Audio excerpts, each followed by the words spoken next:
chiefess of the Gullah Geechee Nation. That's spelled Queenquet. And Hana Chilla know the native of Centel and thing like that down here in South Kakalaki part of the Gullah Geechee Nation. They're so glad for crack with with Hana Chilla, but this your black tribe, Hana the North Sea, the tribe alive when Hana to come to the Gullah Geechee Nation. Glad Hana Chilla to join me for this your broadcast. The Gullah Geechee people are actually the descendants of African people that were enslaved on the Sea Islands from Jacksonville, North Carolina to Jacksonville, Florida, and 30 to 35 miles inland to the St. Johns River. So usually they're easily identifiable with one of the people that crack teeth like this and thing like that. And they are the descendants of Igbo, Mandinka, Malinke, Yoruba, Gola, Gizi, Mendi, Temni, Efik, Ibibio, and numerous other African ethnic groups from the Windward Coast, Rice Coast region of West Africa, as well as Angola and Madagascar. We also have indigenous American ancestry, which are the Kusabo, the Yamasee, the Cree, the Adisto, that were the peoples that originally this was their land, that is now the Gullah Geechee Nation. I think what I love most about being a Gullah Geechee person is the love amongst my community. It's one big family, and the whole Gullah Geechee Nation is like one big family compound.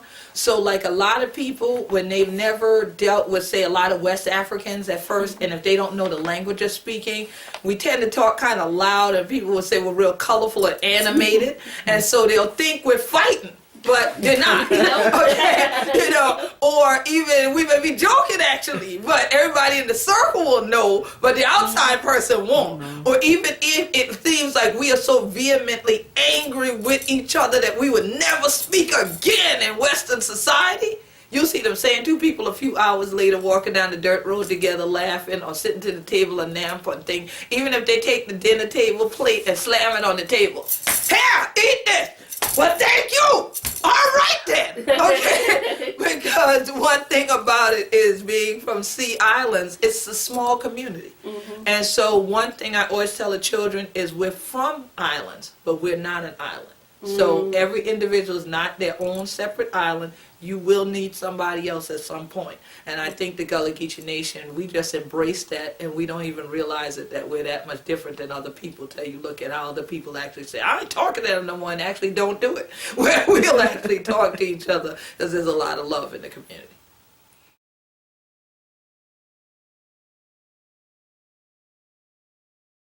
One of the things that I think a lot of people don't know about the Gullah Geechee people is that we exist, period. I think that there are a lot of people in the world that still are unaware that there is essentially a minority or subgroup of this bigger umbrella called the African American community in North America that is an ethnic group unto itself, that is a cultural community unto itself, and that has nationhood status for itself. So I think that's something that the world needs to become more aware of.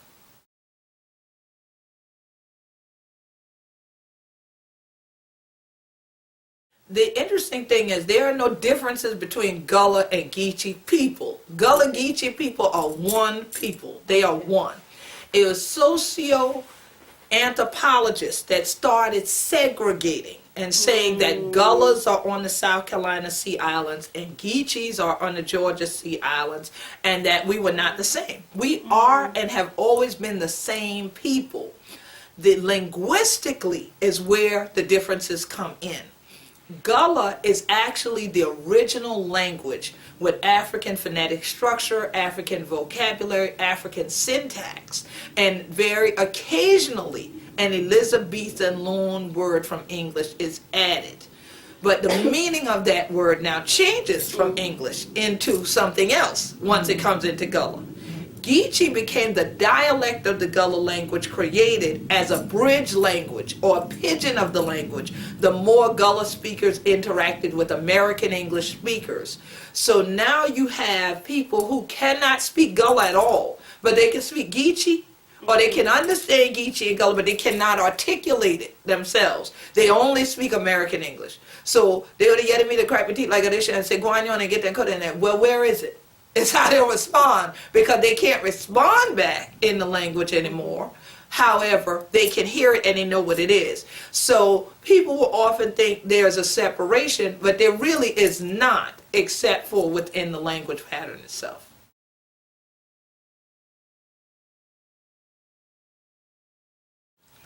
The Gullah Geechees have Igbos as our ancestors. Mm-hmm. So we're descendants of Igbo, just like we are many other ethnic groups. Mm-hmm. And so the Igbo culture, though, has a major component in terms of foodways and a lot of traditions in terms of the way we live on the land and the interactions of the people mm-hmm. on the family compound. And the reason we know that today is because we have Igbos visit us today from Nigeria, mm-hmm. and they will immediately say, "Oh, Quinn, you are an Igbo woman." I said, "How can I be an Igbo woman when the last person came here, he was a Mende man? He said to me, 'Quinn, you are a Mende woman.' So I am an Igbo woman and Mende woman." So these are the things we have to deal with our people and our culture. So we know that it's alive and well, because every time someone comes from West Africa, our cousins come, they tell us, "You're us."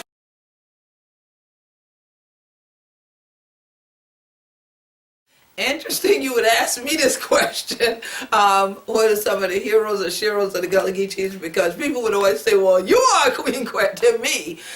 So for me, it's hard to say that, because for me, the sheroes of my culture are all of my ancestors and elders that lived to be over 100. I recently had my cousin Matilda Middleton. She passed away at 105. And I spent a lot of time with her, and I'm talking about not nobody that didn't remember stuff. At 105, she remembered stuff back to her childhood, and she could tell me how things were. She could tell you who people were when they walk in the door. "Hold it, who you belongs to? Ain't you the so-and-so child?" You know, and that kind of thing. And so she kept our traditions. She kept our culture. She would always tell you, "Keep your hand in God unchanged in hand." You know, so for me, she was a shero of the culture, because she was considered, everyone called her Ma. And they called her Ma not just because her name was Matilda, but because she truly was the mother for the whole island. Because it didn't matter when you went there, she could impart words of wisdom to you. And I feel like if you went throughout the Gullah Geechee Nation, we have a lot of elders over 100. I have a cousin now that's still alive, is a man, he's 100 years old. And he comes out, Deacon Robinson, to my events. Mm-hmm. Him and his daughter. He comes and he supports what's going on, mm-hmm. whether it's a festival, whether it's a fish fry, whether it's, you know, a holiday celebration. He's right there. And so to me, because they fought so hard for the land, because they went through what they went through during the Jim Crow, and right out of enslavement and into the Jim Crow era and all these things, and were still able to teach us how to love each other and how to treat each other in the correct way and to do things that they always told us decently and in order, to me, those are the heroes and the sheroes.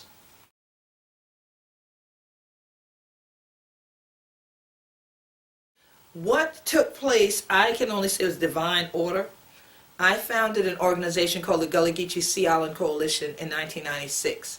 But that was after many, many years of already doing work to fight for land and the protection of land and to raise money for people's families for them to stay on their land. And at that point in time, there was such a consistent onslaught of different mechanisms being used to displace Gullah Geechees. The elders in the community had always watched. That's how they are amongst Gullah Geechees. They watch you. They may not say a lot. They don't like people talk too much, but they watch. And they had always told my mother that I was here for a special reason. All right? And so at the point when I was approached and they said, "Well, look, there's too many things going on. They're trying to put us completely off the whole coast. If we come together in some kind of united way, will you be the leader?" Right? I said, "Well, yeah." They said, "We don't have no title yet. We're going to come up with the title. But if all the community come together, will you lead?" And I said, "Well, look, I don't need no special title. You know, whatever y'all need me to do, I'll do it." You know, they said, "Okay, first of all, we ain't asked you that." My people are very direct. I said, "Yes, ma'am. Yes, sir." Y'all sure didn't. They said, "Now, we asked you, would you lead if we get everyone together?" Say, "Yes." "Okay, fine. We're going to take a vote. We're going to get this thing organized." They got advice from the International Human Rights Association for American Minorities, IRAM, which I'm proud to say I'm now in the directorate of IRAM. But IRAM had contacted me to ask me did I want to take the issues I was fighting for Gullah Geechees before the United Nations, and I had said yes. Well, I didn't know that at the same time these elders were also going to come and approach me about this. So from 1999 to 2000, there was a vote. This vote took place by petitions. This vote took place online. Because I'm a computer scientist and mathematician by degrees, we then decided, I said, well, you are not going to reach every Gullah Geechee with a handwritten petition because they're not all here. What about the ones in the military? What about the ones in the cities? What about the ones that, are traveling? Can they vote? They said, well, how would we get them to vote? I said, well, if you get an independent person to create an online voting system, you can put that same petition online, and then the votes can come in that way, and you can verify and make sure no one's voting twice from the same location. So they did just that. They got thousands of votes. I didn't think they were going to get any, to be honest with you, because people weren't used to this. I didn't think people were going to do it. I just thought our people were going to say, yeah, and go on. And I was actually at events when the drums started signaling, called people to order. Elder Carly Town, who's now Minister of Information, she had started the Gullah Geechee People Foundation, and they led this petition going around. And they actually took this petition to anywhere, under the oak tree, dinners people were having, festivals. When they brought this petition out that night, and I'm sitting in there and they announced what it is, and they said, in fact, the person who we want to vote for, who is on this petition for Who Speak for We, that was the name of the petition, is Marquetta Goodwine. We want to elect her. Anyone who agree, come up and sign the petition. The petition will be placed here. The next thing I knew, there was a line of people, the length of this building, walking up, signing this petition. That was amazing to me. And this is what they told me continued everywhere this petition went. So July 2nd, 2000 on Sullivan's Island in Charleston, and Sullivan's Island is the place where over 40% of all Africans enslaved in America came through, was where an actual enstillment ceremony took place. We wanted this live ceremony there because it's U.S. federal property, and we wanted the federal government to know and acknowledge that this vote had taken place and that they were aware of it. We had United Nations observers there to also see this event take place so that they could also say that the vote was official. And the public now had the final say to approve the vote or not, to now either agree or burn my body in effigy. They could have done either one. When they called for agreement on that vote, everyone said yes. There was not one person there to protest the vote. And so when the elders decided to do this, I not only became elected as a head of state, head upon the body is how it's said in Gullah. I was not only elected, I was installed as a spiritual leader, as a queen mother. So that is why I'm Queen Quet, chiefess, and head of state for the Gullah Geechee Nation. So I have queen, chief, and head of state all as titles, all because of that installment. But it took a year to get to that point. I'm now in my second term as the head of state, and every term is 7 years long. Every 3 years, the Council of Elders and the Assembly of Representatives for the Gullah Geechee Nation can review my terms and what I've done or haven't done, and they can't impeach me. We do have a constitution, we have our own flag and everything. So we are a nationally and internationally recognized nation.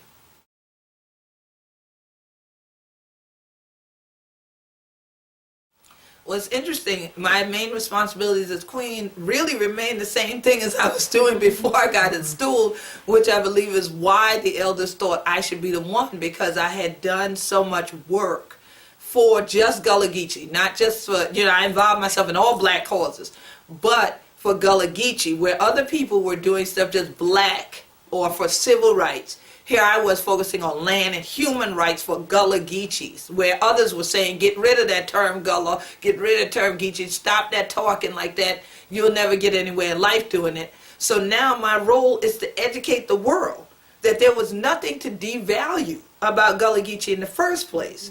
But it also now affords me the opportunity to negotiate with other heads of state in the world and negotiate with different bodies that are elected bodies and governments around the world on behalf of my people. And so the Gullah Geechee Sea Island Coalition that I founded, we worked arm in arm with Congressman James Clyburn to get the Gullah Geechee Cultural Heritage Act passed. And that was the first law the United States Congress ever passed to create a national heritage area dedicated to people of African descent in America. And to say that this was a culture that was unique, but also was a consistent part of the fabric of America is how they like to say it. Well, I like to say it is the foundation of America. Because had Africans not been enslaved to build America, you would not have the America that you have today.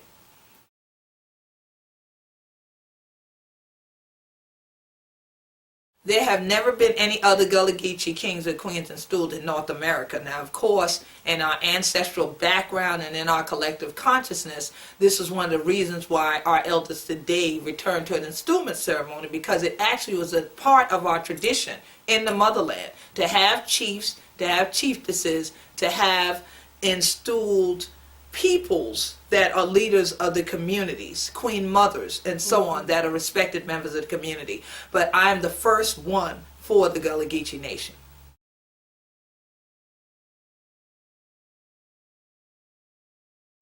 I've done a lot of community organizing work involving land rights in particular, because Gullah Geechees, that is our greatest battle, is making sure that we maintain land ownership. We have owned this land by deed since 1862. Many Gullah Geechee families, our deeds date back to 1862 during the U.S. Civil War, coming right out of being called chattel and being listed next to pieces of property as a piece of property yourself. We became property owners. And so we've had an onslaught of people wanting to make the area resort and gated areas, and so I've had to fight a great deal against that and against cultural genocide that was being caused by the displacement of Gullah Geechee people as a result.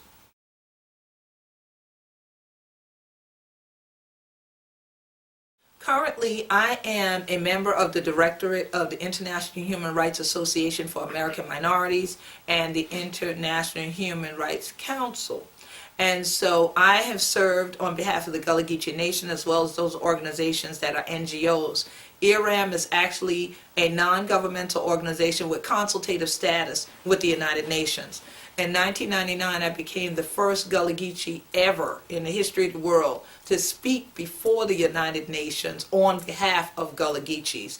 And I spoke at the Human Rights Commission in Geneva, Switzerland. So I still go to the United Nations in both New York and in Switzerland, and I've often gone to other NGO conferences in other parts of the world, such as Paris, France, at UNESCO's building, and so on, to continue to make sure that the Gullah Geechee story is argued for, and that we do interventions at the UN to intervene on behalf of this, and then to also work with other indigenous peoples of the world to help all of us survive, especially with the small island governments. Because with us, we're not now just faced with cultural genocide issues that government bodies cause by trying to disperse you so that they can let corporations come on your land and things like that, but we're also faced now with climate change issues.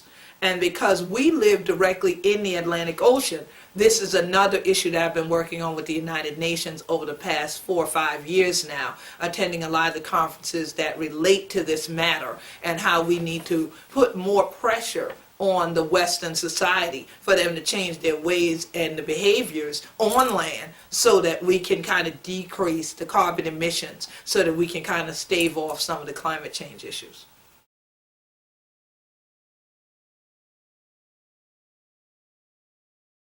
The decision-making process for the Gullah Geechee Nation not only comes by vote when they elect myself or whatever future head of state that they have, head funding body. That's a voting process, so that involves all the citizens. But then we also have a Wisdom Circle Council of Elders, which I call my right hand, which you could parallel to the U.S. Cabinet of the President. Then we have the Assembly of Representatives, which you could parallel to the U.S. Congress. They behave much better than the U.S. Congress, all right? But we have an Assembly of Representatives for the Gullah Geechee Nation, and then the rest of the body are the people themselves. And so we do things in a traditional, and some might call it a tribal fashion in a lot of ways, and then we also have other things that can be paralleled to some of the Western governmental structures as well.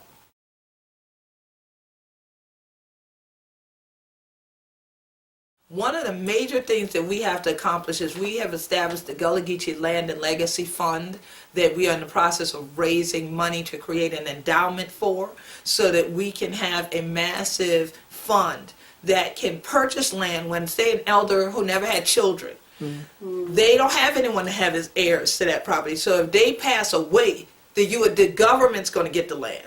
The county will get it. They'll only auction it for pennies, and then someone else who's probably non-Gullah Geechee will end up with it. So the Gullah Geechee Land and Legacy Fund is not only to educate about land rights, but actually have a fund to help people protect the ownership of their land. Whether that's helping them with legal documents so they can leave an LLC or have wills and other things, but then also to have a fund that they say, well, I know I just don't have anyone to leave it to, but if y'all buy it from me and let me stay, they can be in a land trust forever for Gullah Geechees. And so these are the things that we know are critical to our existence, is keeping land.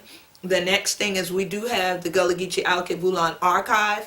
There's a book entitled They Stole It, But You Must Return It. So I've spent the last over 20 years going around the world collecting any and everything that reflected Gullah Geechee that I could get my hands on, whether it was photographs, thesis papers, books, all of these things. And we have a massive archive now that we're digitizing, so that we can have these things ad infinitum for future generations, so that the Lili children can understand who we are from Lili children. Not wait till they get to college and get in a college classroom and have someone of another ethnicity say, we're going to use the book, The Legacy of Igbo Landing, edited by Marquetta Goodwine or Gullah Geechee Culture, and then they go, hey, that Queen Quet, I know her. She from my island. And now they're like, oh, I didn't know I was Gullah Geechee. You know, and that happened to a lot of Gullah Geechees. They didn't realize they were actually different until they went off to college. And then they learned in school what the difference was. You're Gullah Geechee. So we know we have to leave a legacy of homegrown education and what I call grassroots scholarship, but also have it put in a format that is with modernity. So these are some critical factors that I think will help the people knowing their rights, but then having their own institutionalized way to pass on the knowledge. And so we have to continue to fight against climate change also. This is an environmental issue, and try to educate more of our people of how to continue to live in balance with the land by keeping up our fishing traditions, our hunting traditions, and how we keep our family compounds built.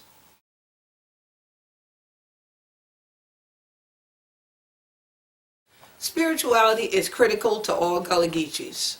There are very few people I've ever met, and I mean when I say very few, I'm talking about less than 5, that say that they were born Gullah Geechee and say that they don't believe in God, okay, or wonder if God exists. So spirituality is a critical thread that ties Gullah Geechees together and has been foundational and central to our continued existence. Without it, I don't think our ancestors would have survived, nor would we.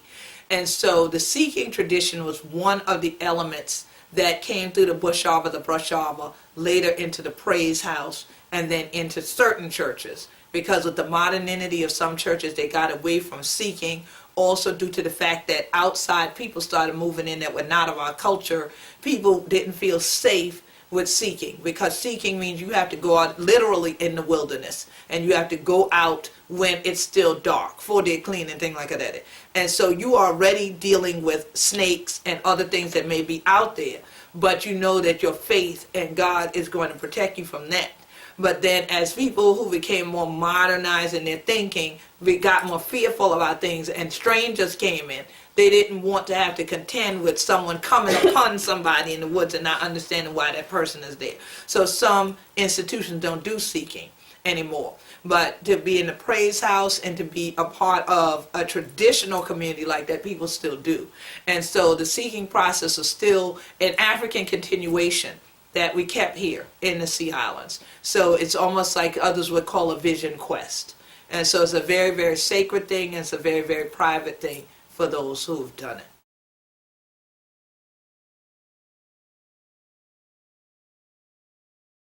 I think the greatest threat at this point to Gullah Geechee culture is the continued exploitation. And exploitation of the human resource by now using Gullah Geechee as a name. But then when you can't get a native Gullah Geechee to do something, you just hire somebody who's black and dress them up in a costume and put them out there and have them sing some spirituals or do some jokes, you know, some kind of caricature form of the culture and sell it to somebody and say it's Gullah Geechee. Or you make up brochures with Sweetgrass Basket images on it, but these brochures don't direct them to Gullah Geechee owned and operated institutions and businesses. You're directing them to federal government owned institutions and businesses, or the chambers of commerce in a town that aren't run by Gullah Geechees. So this is a big threat because it's an economic threat, and it's a threat to what the facts of the matter are in terms of what our true story has been. And so people go back and then tell the erroneous story that they heard, and then we are then still left behind. So that is a critical issue. Also having to educate in the school districts and within government bodies so that people realize why it is valuable to protect the land that is the Sea Islands, that is the Gullah Geechee Nation, so that the culture can thrive, so that things are not placed on it that are antithetical to the culture. So those are big, big issues that we confront every day. And taxes being increased on people is a major issue. That's a component to removing culture from the land so that other things can be built in place of it.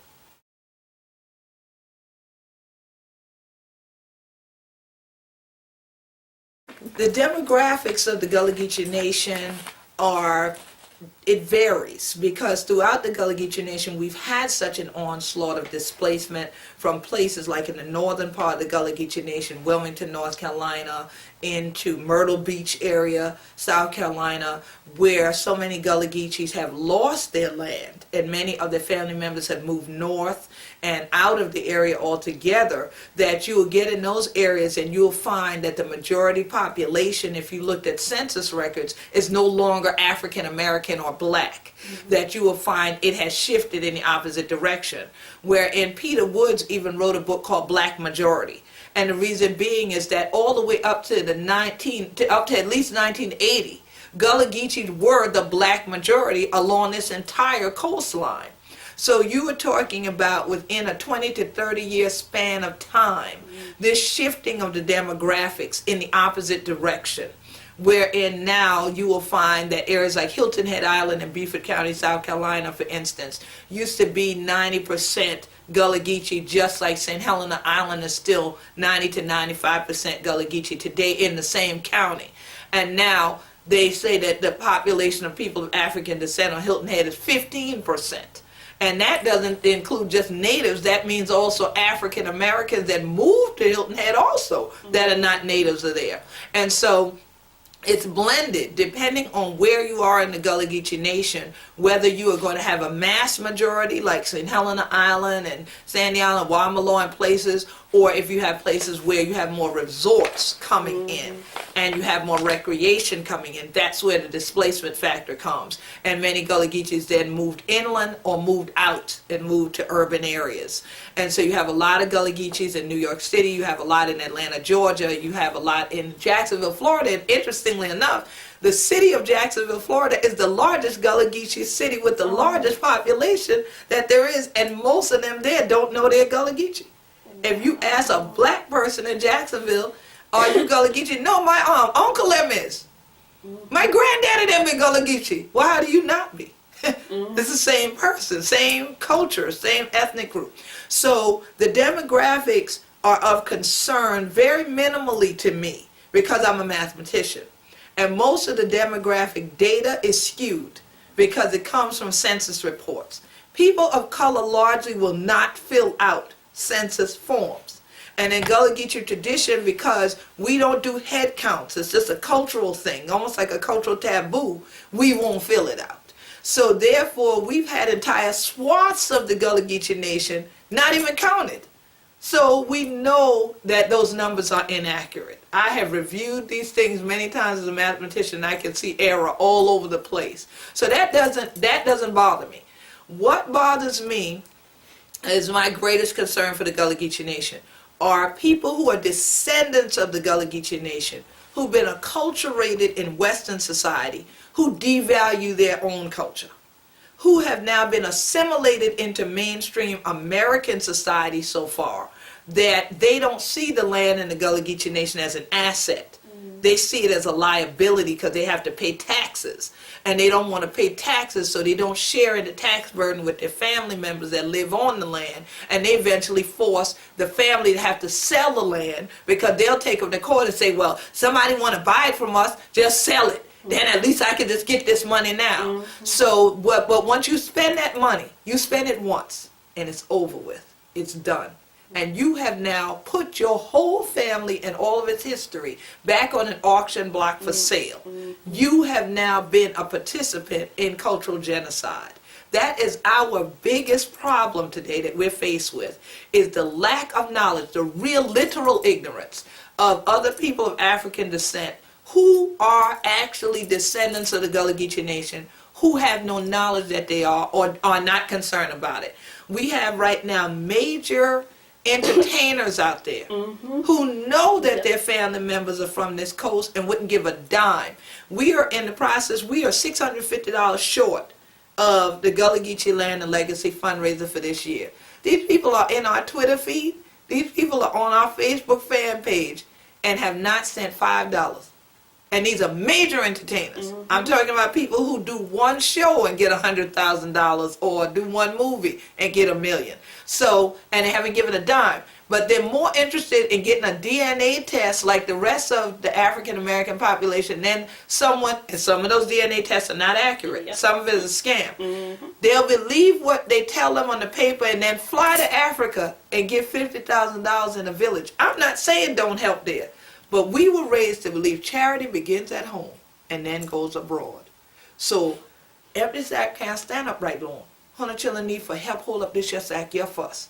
So you need to come and help take care of home first and then help everybody else. And that would be the greatest blessing you could ever give. And as people always hear me say, Hunter must take care of the roots for heal the tree. So if you want to get the fruit to be healed, and have another generation of rich fruit to grow, make sure to get to the root of the problem first. Heal it, and everything else will be fine. God will take care of the tree from there.